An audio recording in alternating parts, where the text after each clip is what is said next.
First story. My cheating wife tells me she's pregnant after I returned from a business trip and I asked for a divorce. 15 years ago, I was 25 and was finishing my contract, and my then GF of 3 years, Natalie, was acting increasingly strange. I came back from a 2-month assignment and was prepared to break up with Natalie. She came by and gave me the good news she was pregnant. I asked how far along she was. She said 5 weeks, so I broke it off with her and told her she needed to do better at math. She refused the breakup and insisted the baby was mine, so I told her the following: 1. Paternity test, and 2. If the child was mine, we can talk about financial support and custody arrangements with lawyers. She refused both and told everyone we both knew that I was a deadbeat for knocking her up and leaving her. I told everyone I was on a 2-month assignment when she conceived, but a few insisted for the sake of decency I house her and give her limited support. I consulted a lawyer about this mess, and the lawyer made it very clear that any overt support I give could be seen as me taking responsibility, so I told these friends that, and most dropped it except one guy, who again insisted that charity couldn't be used as a legal cudgel like that. I told him if he believes that he can house her. He agreed to drop it after that. Child was born, and not even gonna do the whole she didn't look like me, because most babies are born with squished faces, and all I saw were the pics she sent me with messages like, "Emma wants to know where daddy is," and shit. She still refused to take any paternity tests, but her constantly showing up with that baby got to the point where I filed an RO. Fun fact, in my state, a permanent RO is not, in fact, permanent. It is 2 fucking years long. The only way to get it longer is if there was a violent crime associated. And apparently bugging someone with a baby that's not theirs is not a violent crime. So my life for the last 14 years was me renewing the RO every 2 years because, once it clears, Natalie shows up again with my not child. I did eventually find a nice girl, get married, and now I have 9-year-old son, Henry. My wife, Kim, is well aware of Natalie and Emma. When the cycle begins again, I always say the same thing: 1. Paternity test. 2. Once paternity is proven, I will take custody and get financial support set up. Natalie always refuses and says both are insulting. Recently the cycle started again, and this time Emma showed up first. She approached my son during a school event visit to the zoo and said, "Hi, I'm your big sister, Emma." Henry knows about stranger danger and ran away to a teacher. I had to have a very painful talk to the teachers and parents that were at the event about my relationship with Emma and Natalie and how Emma was never my daughter.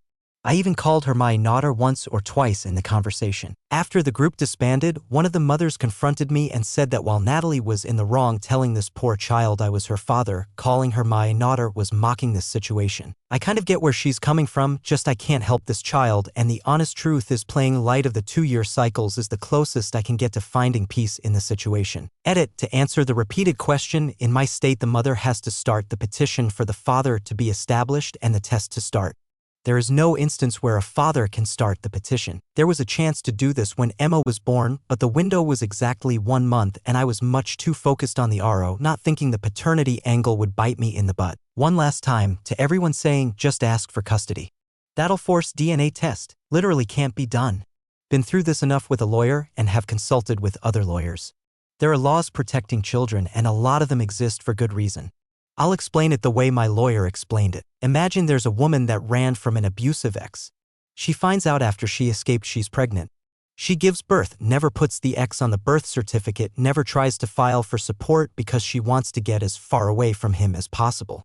He finds out years later and tries to rope her back in using the child as leverage. She can just say no, and the state has to let it go. There is, however, a provision if the father was involved enough to know when the birth was that he could submit his DNA to the state within 31 days of birth as a potential father, but that time has long passed. The law's designed this way on purpose.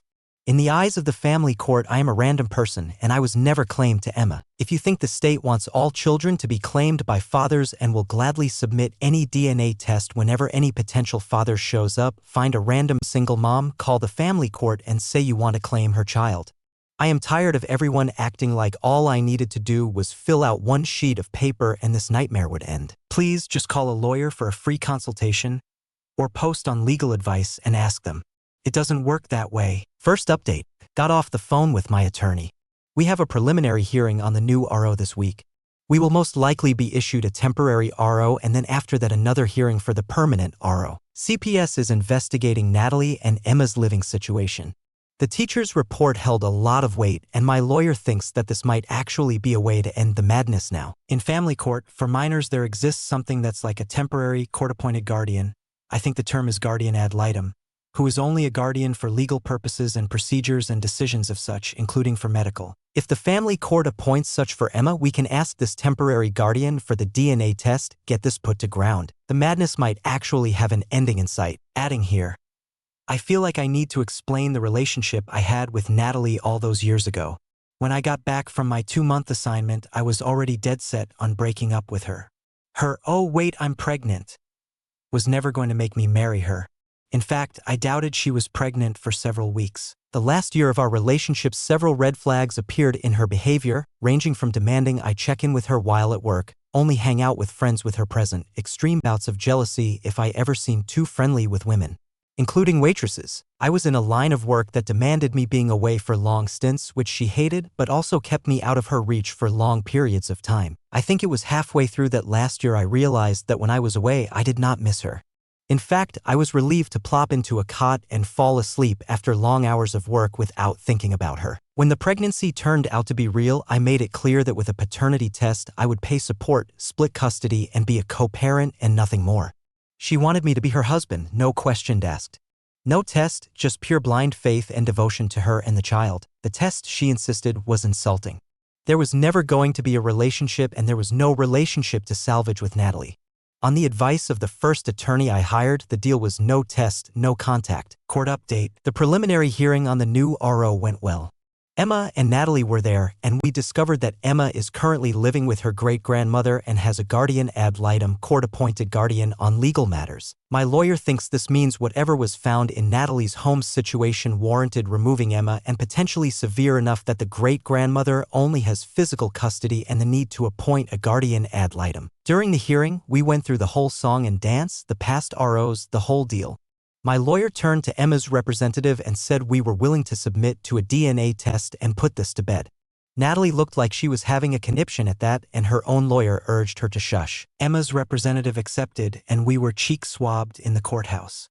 A temporary order is now in place while a second hearing is scheduled in the upcoming weeks for the permanent 2-year order. The order covers immediate family on both sides, and as I've detailed in the past, Natalie is actually good with following court orders, oddly. We have about 4 weeks before we have the definitive test results back, but I'm not too worried either way. P.S. There was some people who thought the court couldn't use charity as a cudgel. Was the father. Well, that's Jim. Haven't talked to Jim in 10 years, but Jim is gay and hated Natalie. He just also happened to be a give the shirt off his back kind of dude, and as long as I knew him, volunteered at a food pantry. His protests came mostly from naivety, not self-interest. Paternity update. We got the results in late last week, as did Emma's party. I am not the father. Natalie had a major blow-up when she heard the news from her grandmother Sylvia. Emma's currently living at Sylvia's and is out of Natalie's custody. This blow-up included a major tantrum on my front lawn, which also violated the temporary RO. Natalie has been arrested and Sylvia hasn't bailed her out.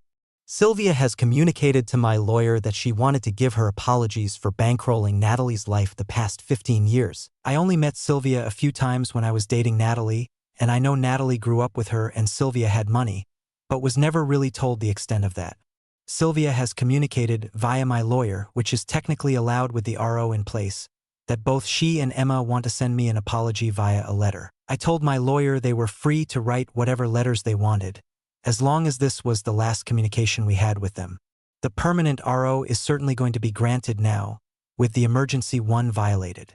We still don't know what caused Emma to be removed from Natalie's care, or if Natalie has any underlying issues. If we do get the letters, I will post them. I got them Friday, after my lawyer read them and deemed them okay. Sylvia's letter was detailing Natalie had a rough family life, stuff I already knew about Natalie's father running out, then her mother, leaving Sylvia to raise her.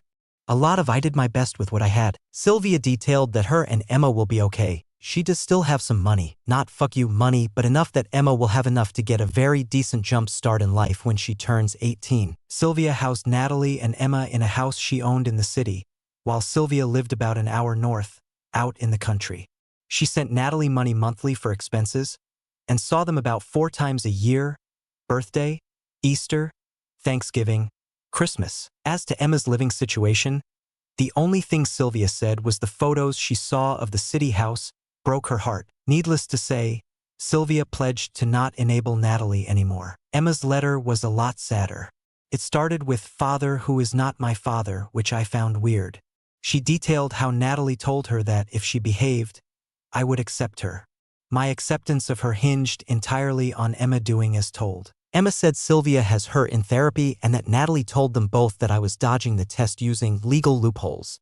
She said seeing me suggest the test in person made her feel like Natalie was right. I was able to accept her. She felt happy and hopeful.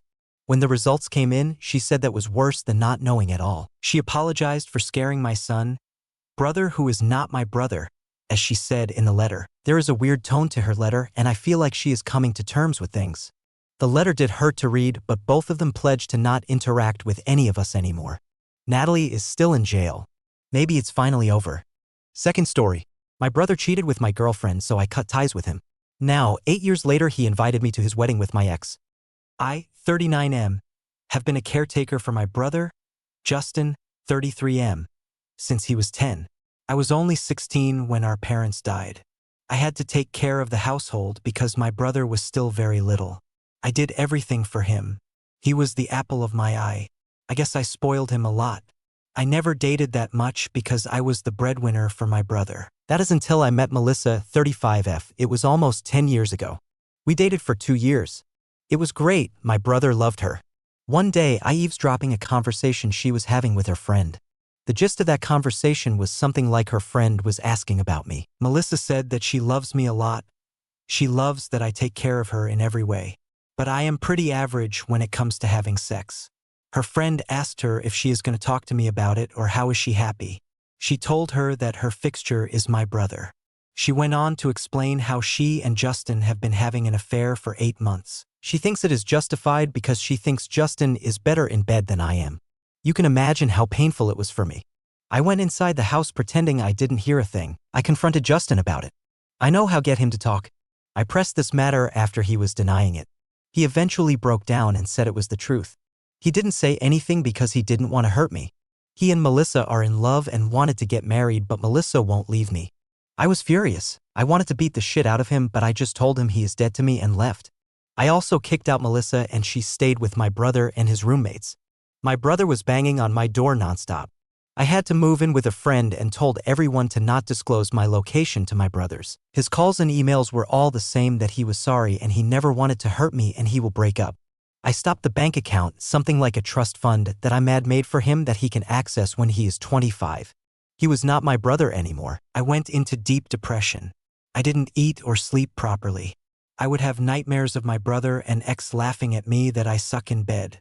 That if I was good enough, she would have never left me. It got so bad that once I stood in front of a train track because it was too unbearable for me. Luckily, my friends saved me. I do not have much friends, but they were my rock. I stayed with them for a year. I went to therapy. I did group sessions. I had a lot of anxiety regarding intimacy, so I didn't date for a long time. My friend encouraged me to try. I did try once with a one-night stand, but it was bad for both of us. I still go to therapy to this day, but other aspects of my life has improved. I focus more on building new relationships with new people. I went to travel and explore more hobbies. I was living for myself. I am in a relationship with someone for 3 years now. We are engaged and we are having a kid together. Wendy, 32F, is a really nice person. She knows all about my insecurities and problems that I faced because of my brother. She was mature and patient with me. I was able to trust someone enough to be in a relationship. 2 days ago, I got an invitation in my mail about a wedding. And as the title says, it was from my brother. He has kept tabs on me from afar and invited me to his wedding with none other than Melissa. Looking at their names doesn't hurt that much now. I feel numb. If it was 8 years ago, I would have a meltdown. I still feel this pain that I cannot be happy for my brother's big day. My fiancé suggests that we shouldn't go and delete the invite. Update. Hello guys, I was thinking about making an update soon. I know people in Reddit really likes updates. But I delayed it because I have a baby girl now. When I posted this, my fiancé, now wife, was already 8.5 months pregnant. We had an early delivery. My baby girl, Emily, is so cute. She is a little bundle of joy for both of us. She is so tiny and cute. She has eyes just like mine. I cannot believe we made something so precious. I spent as much as time holding her. My wife gets pissed because she thinks I am going to coddle her to death. Also, my fiancé and I got married pretty quickly. It was a court marriage. Neither of us wanted a big wedding anyways. We are all fine. Some of you asked me how my brother knew my address. Well, he didn't. He only knew my email, my work email. He probably knows what company I go to, so from there he tracked down my email and sent an invitation. Few days ago, I get another email from my brother. I have forgot to block him. I usually don't check my work email because most of them are forwarded in Slack. My brother made a huge email. He basically told me he knows I will not come to his wedding but still wanted me there for his big day. He apologized for what he has done and that he would never forgive himself for doing wrong. He knew he shouldn't have slept with Melissa. But he did it anyways. Growing up, he had been jealous of me. He was jealous that I am the more capable brother who was just babysitting him. When Melissa approached him, he felt like he has more importance. He knew he was wrong. He wanted to stop. The day I said he was dead to me, he had a panic attack.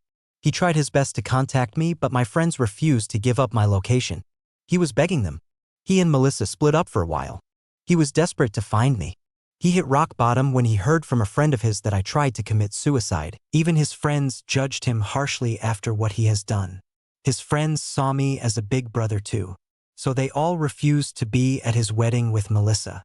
Melissa and he reconciled 2 years ago. By that time, Melissa was a single mom. She feels guilty about what she has done because the father of her child has cheated on her and left her. She also wanted to meet me and say sorry. From there, they rekindled their romance. Lastly, he said he cannot go through with the wedding. He called it off and he fought with Melissa and they broke up again. He wants me to be with him in his most important day. He knows I have disowned him, but he is willing to do anything to reconcile, even if it takes him his whole life. That's it. There was a bunch of whining stuff that I ignored. I deleted the email. My therapist said forgiveness isn't something that is forced. It comes from subconscious level when we know we can forgive that person. And it should be an option only when someone shows that they are sorry by their actions and not by their words. Honestly, I don't want to. I know I am being petty and cruel, but I am happy the way my life is. Adding him will cause stress. My wife told me to forget it. My brother is not guilty at all. As soon as I forgive him, he would go back to Melissa. He needs to figure out his life his own. I have babied him enough. Now it is his turn to be an adult. Edit. People asking me if my brother's life, so I want to clear it out. I do not have any idea what he has been doing with his life. I moved away from my place further from him. I transferred my job too. He must have known my place of work from where he got the email. For 10 years of my life, I pretended he doesn't exist along with therapy. I treated him like he was someone dead. I don't know what went down with him and Melissa, but from his email, I can paint a picture that they broke up after dating few years. His friends were unhappy with him dating this woman, and they decided to drop the wedding because of Melissa. My brother told me he doesn't want to get married unless I am there to support him. That could be anyone, doesn't have to be Melissa. Why Melissa came back, I don't know. Maybe she thought I would accept her like a doormat, but she knows me better than that. I am stubborn when it comes to holding grudge. I didn't know I had an impact on his friends so much. They were good people who would hang out with us. Though they were younger, they treated me like their own brother. I did get apologies from 2 of his friends who never had a positive male role model after I blocked my brother. I don't have any contact with them. Thanks for watching until the end. If you want to listen more stories like this, subscribe and like the video. Thanks again.